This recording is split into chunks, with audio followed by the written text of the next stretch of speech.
करोति वाचालम पंगुल्लंघयते गिरिम यत्कृपातमहं वन्दे परमानंदमाधवम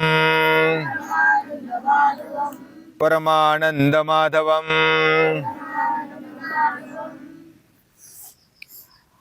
हाँ, सेशन ओपन टू ऑल। कोई भी प्रश्न पूछ सकता है, हाथ ऊपर करके पूछो। अपने खुद के बारे में, खुद से संबंधित या तो अपने जीवन से संबंधित जो भी प्रश्न है वो पूछ सकते हैं।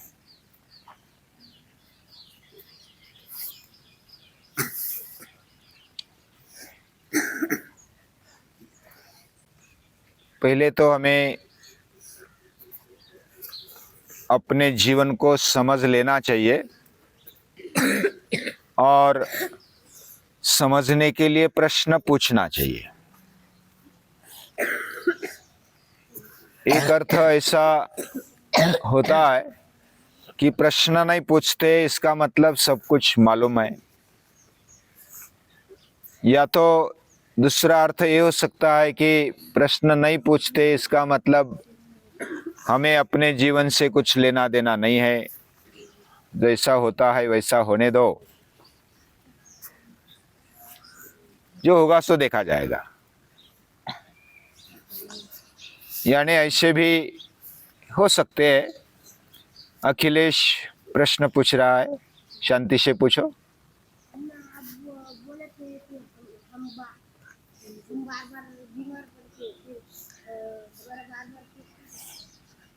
हाँ, बार बार बीमार पड़ते हैं तो पेट क्यों दुखता है?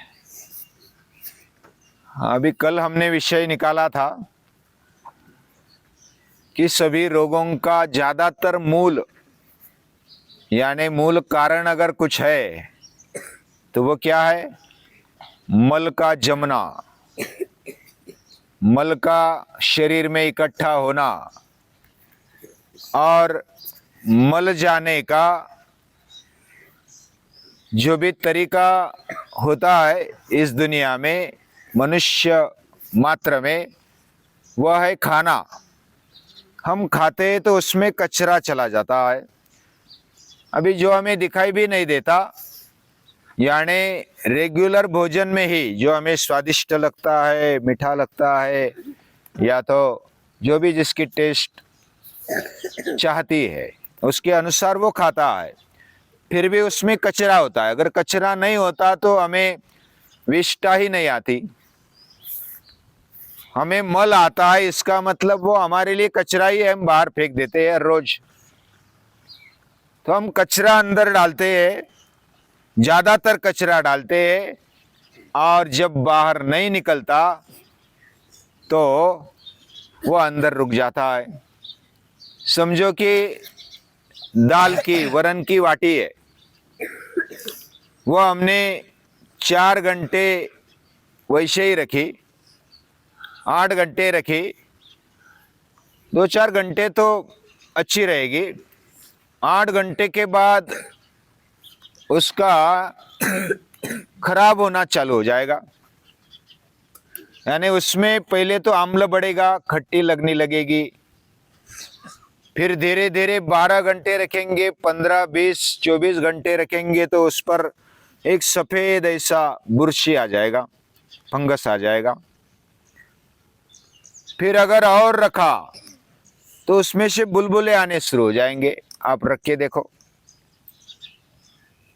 जो अपने माता है, जो रसोई करने वाले, उनको ज्यादा पता है। उनमें ऐसे बुलबुले आते हैं, ऊपर से सफेद सफेद हो गया है और उसका भी बांस आने लगा है, गंदगी आने लगी है। यानी 24 घंटे के आगे अगर दाल को रख दिया, वो पकी हुई दाल, बनाई हुई वरण दाल, वह 24 घंटे में उसकी बदबू आनी शुरू हो गई। अगर 2 दिन रखेंगे, 48 घंटे रखेंगे तो वो तो सहन ही नहीं हो पाएगा। हमारे सामने भी यार ये हटाओ इधर से, इतना खराब गंध आएगा। अभी वही हमारे शरीर में होता है, हमने डाला लेकिन वो 24 घंटे में बाहर नहीं निकला तो वो सड़ना शुरू हो जाता है। सड़ना शुरू हो गया, खट्टा होने लगा, मतलब पित्त होने लगा, उस पर बुरशी आने लगी, बुलबुले आने लगे, मतलब गैस होने लगी। और जब वो गैस 2-3 दिन की सड़गान से हो जाती है तो वह कड़वी लगने लगती है। वही खट्टा बाद में 3 दिन के बाद, 4 दिन के बाद कड़वा होने लगता है। और कड़वी उल्टी होते समय हमें समझ में आता है कि हमें खट्टी कड़वी कौन सी उल्टी हो गई, ये समझ में आने लगता है। कड़वी है तो पुराना पित्त हो गया, वह डेंजर जोन तक कभी पहुंच रहा है, तो उसको निकालने के लिए समय लगता है। और जो खट्टा पित्त है वो उल्टी कर देने से मात्र आधा घंटे में हम फ्रेश हो जाएंगे, इतना कारगर ये उपाय है उल्टी करना। अभी बीमार पड़ने पर हमारा पेट ही ज्यादा दुखता है, यानी एवरेज में हम साधारणता अगर अभ्यास करेंगे तो बीमार पड़ने वालों में 99% लगभग मल की ही बीमारी होती है। यानी पेट में जो भी डाला है वो पचा नहीं, वो चिपका रहा। कोई कोई बोलते हैं मेरा पेट तो साफ हो गया लेकिन फिर भी दुख रहा है, गैस आ रही है। इसका मतलब कुछ निकल गया, कुछ अभी चिपका हुआ है और वो सड़ा, अंदर सड़ गया। उसको डकार आती, किसी की सांस की भी गंध आती है, देखो दुर्गंध आती है, सामने आ जाता है, पास में आ जाता है तो खड़ा रहना भी मुश्किल हो जाता है, इतनी गंदगी आ जाती है। अंदर सड़ने लगा है, पूरा उकिरड़ा बन गया है, कचरा बन गया है। ऐसा जब होता है, गैस निकलती है, वो गैस किधर जाएगी? वो ऊपर की ओर जाती है। गैस का स्वभाव है, वो ऊपर की ओर जाता है, ऊपर की ओर निकलेगा गैस, यानी गंध वायु, गंदगी भरा वायु, और वो ऊपर ऊपर जाते जाते माथे में जाता है। इधर तक तो बाहर डकार से निकल जाएगा, नीचे जाएगा तो गुदद्वार से निकल जाएगा, लेकिन इधर से ऊपर चला गया तो इधर से निकलता नहीं जल्दी, और वो वायु इधर जम जाता है। अभी जैसा धुआं रूम में चला गया, खिड़की के ऊपर चला गया तो वो जल्दी निकलता नहीं, ऊपर के ऊपर रह जाता है और ऑक्सीजन कम हो जाता है उधर। जब विजातीय वायु ऊपर बढ़ गया तो वो प्रेशर लाता है, वो वायु खराब होता है तो वो बढ़ते रहता है, नीचे से आते रहता है, उसका प्रेशर आता है और प्रेशर आने से दुखने लगता है। कोई भी गैस दबाव देती है, सभी ज्यादातर हमारे शरीर का दुखना ये वायु के कारण होता है, वात के कारण, और वात का इम्बैलेंस होना ही दुखना है। अभी प्रेशर दे दिया, पेट दुखने लगा, ऊपर की ओर दुखने लगा, साइड में दुखने लगा, इसका मतलब गैस से दुखने लगा है। नीचे की ओर ज्यादातर नहीं दुखता है, नीचे की ओर दुखता है तो जल्दी निकल जाता है। अगर नहीं निकला और 2-4 दिन दुखता रहा है, भूख भी लगती है, इसका मतलब व्यायाम ज्यादा किया, कुछ बोझा उठाया, इसलिए पेट दुखने लगा। ये कुछ अनुभव से अंदाजे आ जाते हैं। अभी हमने समझो कि अंदर डाला है, बाहर निकला नहीं है, और उस गंदगी को हम ढोते रहे हैं, माथा दुखता है, माथा दुखता है, इसका मतलब गैस बन रही है और वो ऊपर की ओर अटकी हुई है। उसको एक तो उल्टी कर दो, या तो नीचे से निकाल डालो, एनिमा डाल के निकाल डालो, उल्टी करके निकाल डालो, तो धीरे धीरे हमारा माथा रुकने लगेगा। और जब माथा ये दुखने की प्रक्रिया अगर ज्यादा दिनों तक, महीनों तक, सालों तक चलती रहे तो माइग्रेन तक बीमारी चली जाती है। माइग्रेन पता है ना? माइग्रेन यानी सर इतना दुखता है, इतना दुखता है, वैसा अभी फूट जाए ऐसा लगता है। एक ऐसा विद्यार्थी आया था इधर, उसको माइग्रेन था, और जब माथा दुखने लगता था, जैसा सूर्य ऊपर आता था तो उसका माथा ठनकने लगता था, इतना ठनकने लगता, वो पटकता था जमीन पर, और मैं फोड़ डालू अभी माथा, इतना दुख रहा है। तो इतना माइग्रेन का पेन होता है। माइग्रेन ये बीमारी ऐसी मानी जाती है, डॉक्टर बोलते हैं कि अभी इसको इलाज नहीं है, इसको मरते दम तक गोलियां लेते रहो और आप ये बीमारी ढोते जाओ। जो बीमारी का जल्दी इलाज नहीं होता वो तो बरकरार रखती, मरते दम तक आप गोलियां खाते रहो और जीते रहो, मरते मरते जीते रहो, ऐसा हो जाता है। तो ज्यादातर जब हम खाते हैं पीते हैं वो साफ होना चाहिए, हर रोज के हर रोज, ज्यादातर 24 घंटे में। 24 घंटे में साफ नहीं हुआ इसका मतलब कचरा रुक गया, और कचरा रुक गया तो पेट दुखने लगा, माथा दुखने लगा। तो एक एक बीमारी पित्त से बढ़ती। पहली बीमारी होती पित्त, वो मल आने के बाद पित्त हो गया, मल जमने के बाद पित्त हो गया, और पित्त धीरे धीरे वात निकालता है, यानी जो सड़ा हुआ क्या निकालेगा, विजातीय वायु, जो ऑक्सीजन विरहित या तो प्राणवायु नहीं है, ऐसे बाकी वायु निकल जाते हैं। वो निकल के किधर जाएंगे, वो शरीर में रुकते हैं, जिधर रुकेंगे उधर दुखता है। अगर जॉइंट्स में आ गए तो अर्थराइटिस हो गया, जॉइंट्स में आ जाते हैं उधर वायु रुक जाता है, और खराब वायु उधर रुक गया, उधर जगह होती है, जैसे हम उंगली को ऐसे लगाते हैं तो कट आवाज आ जाती है, उधर वायु निकल गया, ये मुड़ता नहीं या तो टूटता नहीं, ये वायु निकलने की आवाज है। और ये वायु उस जॉइंट्स में ज्यादा रुकता है, और उधर अगर पेन होने लगा इसका मतलब विजातीय वायु उधर जम गए। उस वायु को निकालने के लिए प्राणायाम करो, व्यायाम करो, वो वायु निकालेगा। हम जब सांस लेते हैं, व्यायाम करते समय सांस लेते हैं तो बिना मेहनत के सांस ले लो और जानबूझकर सांस छोड़ो। यानी जब हम पेट को आगे झुकाते हैं तो सांस छोड़ दो, तनाते हैं तो सांस ले लो, ये साधारण नैसर्गिक प्रक्रिया होती है। तो सांस छोड़ना जब हम ज्यादा प्रेशर से करते हैं तो विजातीय वायु जल्दी से निकल जाती है, ऑक्सीजन की भरपूर मात्रा हो जाती है, और ऑक्सीजन की मात्रा हो गई तो जिंदगी आ गई। प्राणवायु की मात्रा कम हो गई तो जिंदगी निकल जाती है, ऐसा समझो। तो प्राणवायु भरपूर मात्रा में होना चाहिए।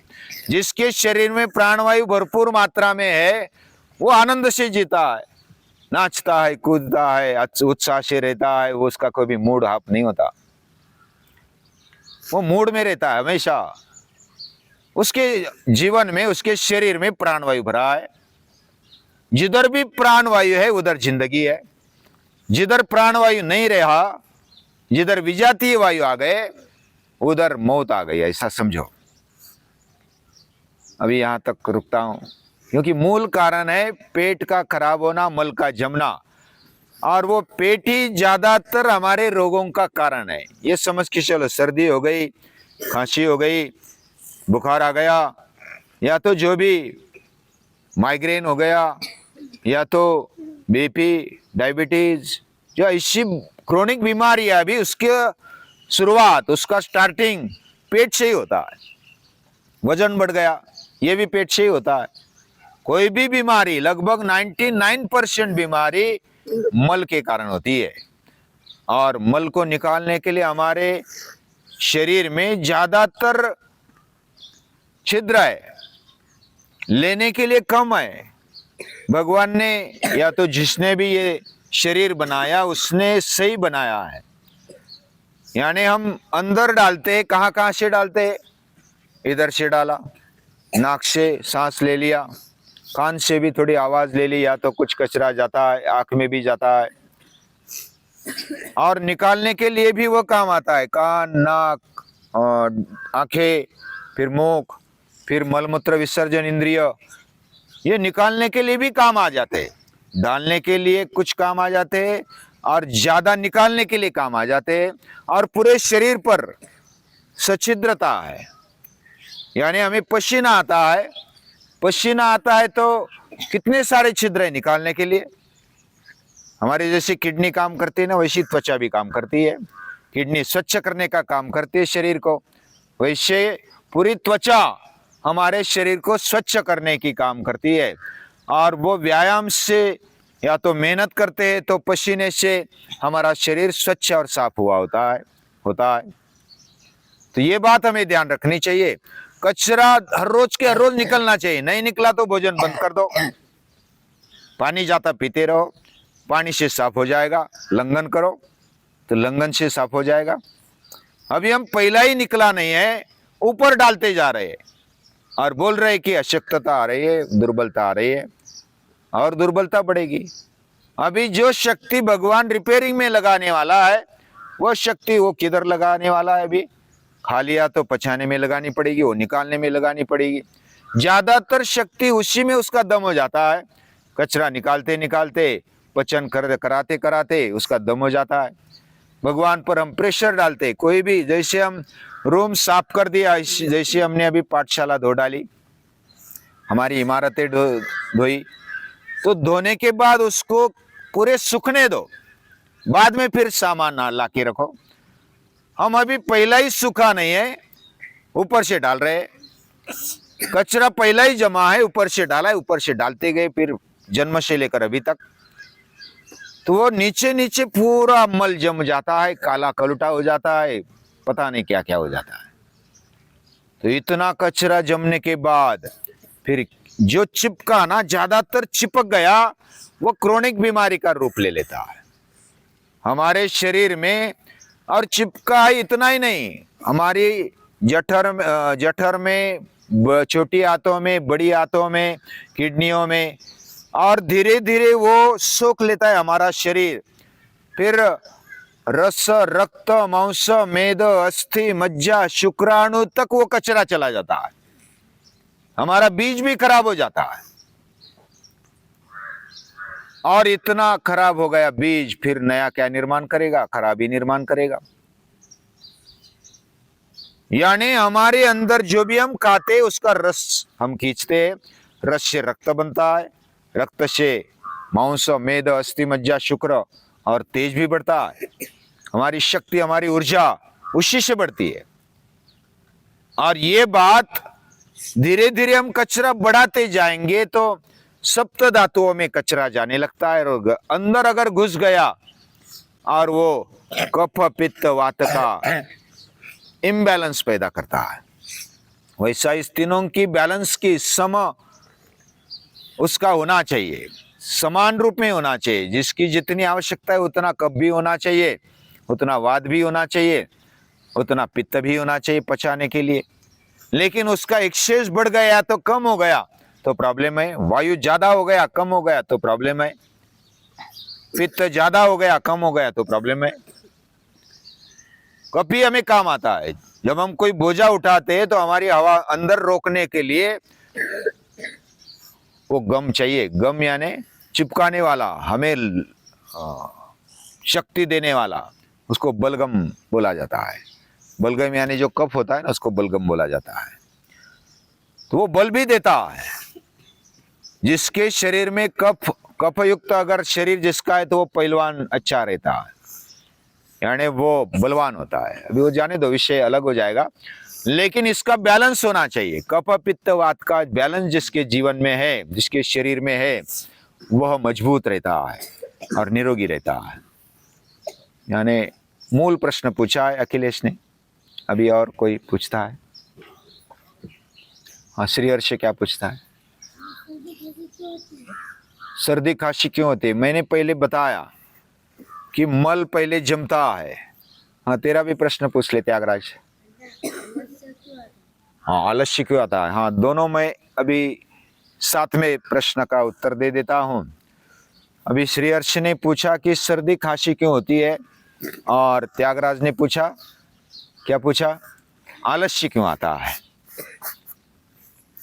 अभी मैंने पहले कहा कि हमें हर रोज मल रहित होना चाहिए। जैसे हम खाते हैं पीते हैं तो जो भी अंदर डालते हैं बिना कारण का जो है उसको बाहर निकाल देना चाहिए।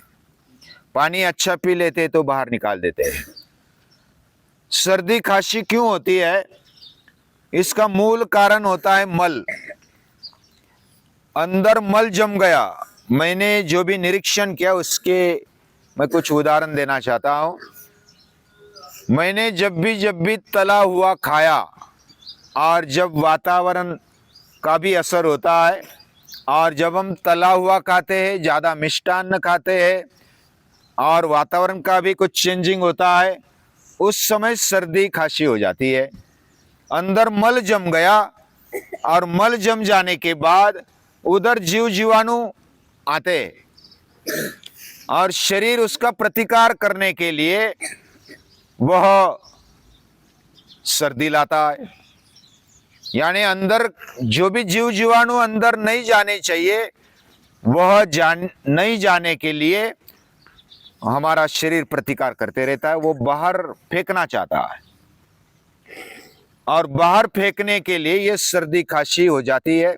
हमारे अंदर का मल अभी हो गया तो उसके लिए क्या करो, अभी भी आज भी अमेरिका में सर्दी खांसी हो गई तो डॉक्टर के पास अगर चले गए, डॉक्टर बोलते हैं कि घर जाओ अपने आप ठीक हो जाएगी, गर्म पानी पियो। वो 3 दिन तक बुखार आने पर भी दवा नहीं देते। बुखार क्या करता है, हमें जो भी रोग आता है वह अच्छा करने के लिए आता है, कुछ सिम्टम बताने के लिए आता है कि अभी सावधान हो जा, अभी निकालने की बारी आ गई। उल्टी होती है इसका मतलब हमारे अंदर कुछ कचरा है और उसको निकाल डालो, ऐसा शरीर बोल रहा है। शरीर बोल रहा है कि उसको निकाल डालो, तो फिर से पानी पी के उसको निकाल डालना है। उल्टी होने को ऐसा हो रही है या तो उल्टी होना शुरू हो गया है तो और पानी पी जाओ और उल्टी कर डालो तो स्वच्छता हो जाएगी।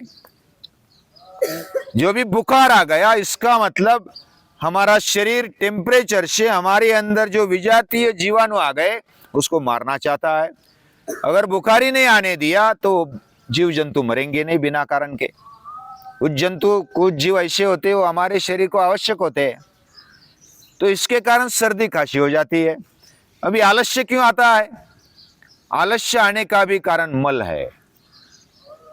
हाँ, हमने ठोस ठोस कर खा लिया, अभी समझो कि सुबह उठते ही खा लिया, फिर 2 घंटे बाद चॉकलेट दिखा वो भी खा लिया, फिर होटल गए उधर भी खा लिया, फिर इधर आ गए घर में वेफर्स दिखे तो वेफर खा लिए। अभी एक के बाद एक हर 2 घंटे में माल चल रहा है अंदर। अभी माल चल रहा है तो हमारी शक्ति, हमारी ऊर्जा जो अग्नि रूप है, जो वैश्वानर अग्नि होकर के पचाती है, उसको वही काम हो जाता है। वही काम को निपटाने के लिए बाकी सभी ऊर्जा उधर चली जाती है पचाने में। और जब पचाने में चली जाती है त्यागराज, तो क्या हो जाता है, बाकी शरीर ढीला पड़ जाता है। हम ज्यादातर देखते हैं भोजन के बाद हमें आलस्य आ जाता है, सुस्ती आ जाती है। ये देखा है आपने, निरीक्षण किया अपना, भोजन के बाद सुस्ती आ जाती है। तो भोजन के बाद सभी हमारी शक्ति पचाने में लग गई। अभी शक्ति लग गई तो उत्साह नहीं रहा, उत्साह नहीं रहा तो आलस्य आ गया। तो हमारी शक्ति को यानी पेट को पूरा मत भरो, थोड़ा सा खाली रखो। थोड़ा सा खाली रखेंगे यानी वैसा आयुर्वेद में तो ऐसा लिखा है आधा ही भरो, और आधे से आधा है पाव भाग है वो पानी से भरो और पाव भाग खाली रखो। भोजन करते समय इस पथ्य को अगर पालेंगे तो कभी बीमार नहीं पड़ेंगे, यह आयुर्वेद कहता है। और उस पर उपाय है ये खाने का मर्यादा में खाना। तो मर्यादा में खाएंगे, बार बार नहीं खाएंगे, तो वो पचने के बाद एक बार हमारा कारखाना शुरू हो गया, पचाने का इंजन शुरू हो गया, तो उसको बीच में अंतर दे दो। कम से कम बच्चों के लिए 5 घंटे जाने चाहिए बीच में। 5 घंटे के बाद फिर खाना। बीच में 2 ही घंटे चले गए, अभी पहला ही नहीं पचा है, वही नहीं निकला है या तो नीचे नहीं गया है, तो उस पर फिर दूसरा डाला, फिर वो पचाने में 5 घंटे लगते हैं। अभी अंदर कैसा डाला वो भी है। कोई कोई 4-5 घंटे में फल सलाद खाए तो 4-5 घंटे में पच जाते हैं। अगर धान्य खाया तो 8-8, 10-10, 12-12, 24 घंटे वो चलता है। और अगर मांस जैसा खाया तो 3-3 दिन तक वो पचता नहीं, वो अंदर ही रहता है। तो जितना हम मिष्टान्न खाए वो भी 2-3 दिन तक पचता नहीं। अभी हमने दूध पिया था, समझो कॉन्सेंट्रेटेड दूध पिया कोजागिरी में, तीसरे दिन तक पेट दुखता था। जिसने ज्यादा पिया 3-4 दिन तक पेट दुखता था, फिर उल्टी करवाई, फिर कभी उल्टी आ गई, इसका मतलब 3 दिन वो दूध रुका, उसमें शक्कर भी थी और दूध भी कॉन्सेंट्रेटेड था, तो उसको इतने दिनों तक अपने पेट में बनाकर रखा तो प्रॉब्लम आ गया। और आलस्य भी आ जाता है, मूड भी चला जाता है। मूड चला जाना मतलब वो पूरी ऊर्जा उधर लग जाती है और बाकी ऊर्जा हमारे लिए बचती नहीं, अभ्यास में बचती नहीं। मन को और बुद्धि को ज्यादा ऊर्जा लगती है, यानी 70% ऊर्जा हमारे मन बुद्धि को लगती है, बाकी 30% पूरे पचाने को शरीर को लगती है। इतनी ऊर्जा मन बुद्धि को मिलनी चाहिए। अभी विचार करो, पचाने में कितनी ऊर्जा खर्च होनी चाहिए। पचाने में 5-6 घंटे में, 8 घंटे में पचना चाहिए, ज्यादा से ज्यादा 12 घंटे। 12 घंटे में पूरा पच गया। खाते समय क्या करो, सुबह खा लिया या तो रसपान कर लिया, दोपहर में खा लिया 11 बजे, फिर 3-4 बजे थोड़ा सा हल्का नाश्ता कर लिया और शाम को दिन ढलने के पहले ही भोजन कर लिया बच्चों के लिए। ये जो दिनचर्या है ना, ये आदर्श दिनचर्या है खाने की। और जब दिन ढलने के पहले ही खा लिया, उसके बाद पूरा 2-3 घंटे पच गया, बाद में सो गए, तो अभी पचाने का काम भी नहीं रहा और आराम से हम सो जाते हैं, जल्दी भी उठ जाते हैं, आलस्य नहीं रहता। अगर नहीं पचता तो पड़े रहने की इच्छा हो जाती है, वैसे ही पड़े रहो, बस सुस्ती आ जाती है। अजगर होता है ना, वो पूरा निगल लेता है और उसको पचाने में कई दिन लग जाते हैं, वो बस पड़े रहता है, बाद में उसको आलस्य ज्यादा आता है। वैसा हमारी परिस्थिति हो जाती है। हमने खा लिया, पचा नहीं पाए तो सुस्ती आ जाती है, आलस्य आ जाता है। तो हम व्यायाम करते हैं, मर्यादा में खाते मतलब भूखा मत रहो।